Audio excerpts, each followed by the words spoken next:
Yo, magandang good morning mga sir. Ito nga tayo, naliligo tayo sa ulan ngayon.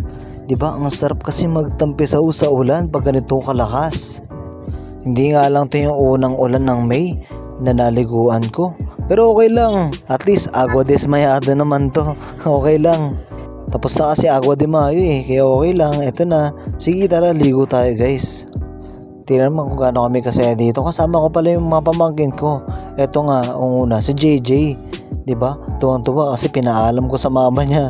Hindi dapat siya papayagan, pero dahil sa akin, ayun, nakapag-enjoy siya sa labas habang umuulan.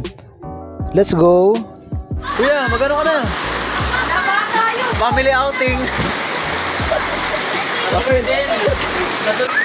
Okay na, tuloy din ang family outing, guys. Ito dapat pag no budget. Basta umuulan. Buti pa si Tok-Tok. Tok-Tok. Hello!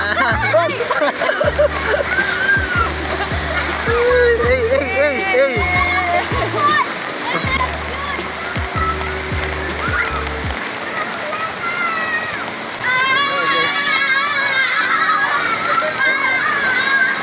Tayo pa vlogger dito. Ikaw pa vlogger tayo dito. Sikat na sa TikTok. Walang na.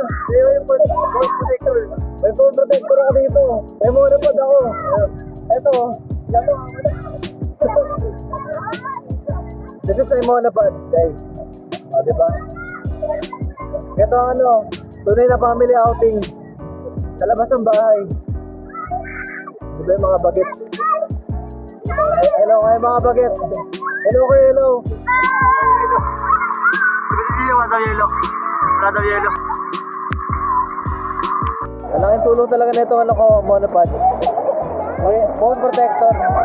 Binala, no? Rainer siya, hindi. I guess may malakas na ball. Gagi pagsanhan, boss.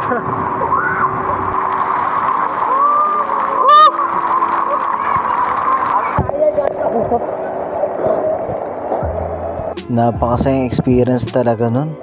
Pero habang tumatagal, bigla na lang ako may na-realize isang katotohanan na minsan napunta na rin ako sa ganitong sitwasyon na kung saan sobrang saya ko talaga. Lalo na nung kabataan ko nung naliligo ako sa ulan. Kaya ganun na lamang yung saya ko habang nakikita sila nag-i-enjoy habang naliligo sa ulan. Kaya sa mga magulang dyan, hanggat may pagkakataon, minsan payagan rin natin silang maligo sa ulan. Kasi alam niyo ba kung gaano kasaya talaga sila pag ganito yung nararanasan nila.